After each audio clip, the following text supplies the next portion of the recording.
One of the reasons that I started my YouTube journey was to impart that knowledge Allah subhanahu wa ta'ala gave me so that somebody else could benefit from it. I always ask myself, what could be my legacy? And as part of the legacy, I was thinking about how I can create more. Because the more we create, the better in terms of our legacy. Because Prophet Muhammad sallallahu alaihi wasallam said, the moment we die, all of our deeds comes to an end. But there are three things that doesn't die with us. What are those three? The first one is an ongoing charity. That means like you open a tuition center or a Quran class or maybe a well, a mosque, anything of that sort. The second one is the beneficial knowledge that you pass on. If somebody is benefiting from that knowledge, indeed, that is a legacy.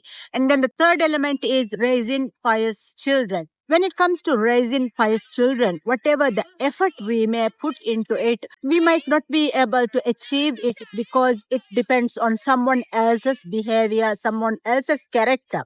But the first two, it definitely comes to our advantage if we have done it the right way.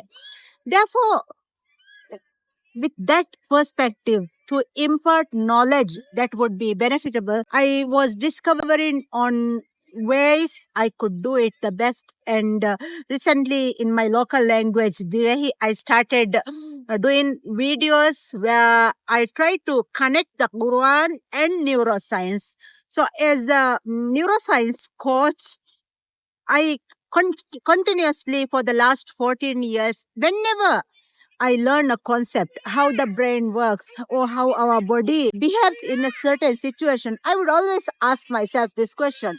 If I look at this from a Quranic perspective or a hadith from Prophet Sallallahu Alaihi Wasallam, what will I be teaching my people? And with this lens, I learned about gratitude. With this lens, I learned about how we are being challenged. So I started a video series in our local language, which was connecting Quran to neuroscience.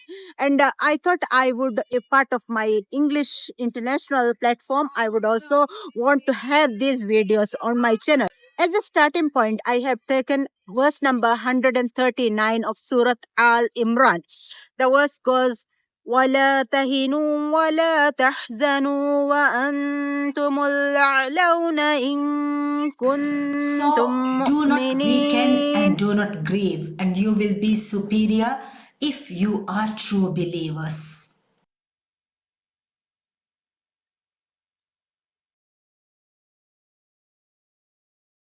This verse was revealed to the participants of Battle Uhud. So these people, they were defeated in the battle and they were desperate. They were feeling weak. They were feeling lazy. They were choiceless. And then Allah subhanahu wa ta'ala revealed this verse. It says, do not weaken yourself. Do not be lazy. Do not lose confidence. When you are facing the enemy, do not lose. And the real place is always in Akhirah. So while fighting for the battle of Uhud, if and when the Muslims were being defeated, they were feeling a little bit of pain, a little bit discouraged. Allah subhanahu wa ta'ala, the verse comes directly from Allah subhanahu wa ta'ala. And Allah subhanahu wa ta'ala says, do not become lazy, do not feel defeated, because the best place is Akhirah. So this is the part where you have to think about your challenges. Every day you go through challenges, encounter challenge after challenge in your life. Today it might be health challenges, tomorrow or a year from now it might be challenges with your children, or then it might be about your parents or monetary things or your job, anything. You always encounter challenge after challenge. And it is very evident from the Quran that Allah subhanahu wa ta'ala created men in distress. Allah subhanahu wa ta'ala tests you from what you love most. And because of this, you are encountering the challenges. So if you are encountering the challenges because Allah subhanahu wa ta'ala created them for you, be hopeful on Allah subhanahu wa ta'ala's mercy. So let's think about some of the names of Allah subhanahu wa ta'ala. Allah subhanahu wa ta'ala is Ar-Rahim, Ar-Rahman, Al-Wahhab. Now Ar-Rahim and Ar-Rahman both talks about the mercy. But Al-Wahhab, it is talking about Allah subhanahu wa ta'ala being the helpful guide. It constantly gives us more than what we can ask for. And Allah subhanahu wa ta'ala is Ar-Razzaq. So whatever that is destined for us, we will get it no matter wherever we are. Even if we are in the corner of the smallest country or the island in nation, Allah subhanahu wa ta'ala's rizq will come to you. So don't worry about all those challenges and always keep on smiling, because Allah subhanahu wa ta'ala says the smiles comes from Allah subhanahu wa ta'ala, and the crying also comes from Allah subhanahu wa ta'ala. So you have to trust Allah subhanahu wa ta'ala. And what we learn from this verse is Allah subhanahu wa ta'ala forbids us from hesitating. Now, if we are afraid of the challenges, we will be anxious. We will be going through the challenge thinking that tomorrow might not be good. Tomorrow might be challenging. That's where the anxiety comes. Or there is the other part where we think about the past, whatever that happened in the past. Because of those things, I'm troubled. So this is according to neuroscience, our thoughts. On a daily basis, we get about 20,000 to 60,000 thoughts. And all those thoughts are above our control zone. We cannot control these thoughts. But how we react to those thoughts, we have the control.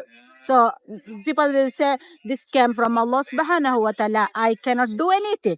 No, according to neuroscience, you can do something, because these thoughts, whatever that happened in the past, or whatever that those outside circumstances that you are encountering, of course you cannot control that. That's where whatever Allah subhanahu wa ta'ala is destined for us, that's how much it is. But we as human beings, we are given a powerful brain, and we have to think and act.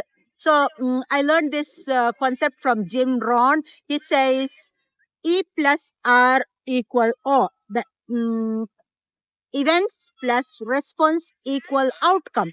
Events, we don't, of course, have the control. No control over the events. Whatever that will happen in our life, we don't have any control. But then, how we respond to each and every situation, we have control. So the event we don't have the control, and the response which we have the control equals the outcome. Are we going to live happily? Are we going to be the happy person, or the complainer, the disgruntled human being? Are you going to be that person? So just think about that. What will you be doing? You don't have any control over your thoughts, but you have all the control over your emotions. And these two things together give you results in and out every day. And this is what Allah subhanahu wa ta'ala talks about in this verse. When you are challenged, when you are going through challenges, do not be disheartened, because Allah subhanahu wa ta'ala created us with challenges, but the smiles, the happiness, the hope, everything comes from Allah subhanahu wa ta'ala as well. So continuously become hopeful in Allah subhanahu wa ta'ala's mercy, and continuously keep on trying, getting better day by day. And if you are able to continuously focus on the things that Allah subhanahu wa ta'ala gave you, the blessings, your life will be better. Because again, Allah subhanahu wa ta'ala says in Quran, be grateful and I shall increase the things that you can be grateful for. So just remember these verses and make your life better day by day. In the book Atomic Habits, James Clear says, if you make 1% effort on a daily basis, at the end of 365 days, you are 37.5% better. If you keep on being grateful for one small thing on a daily basis for 365 days, 37.5% better on things that you could be grateful for. How can we, how happy we could be? Like if 37.5% of the things that we can be grateful is increased within a year, Our productivity similarly increases in a year 37.5%. So always be grateful.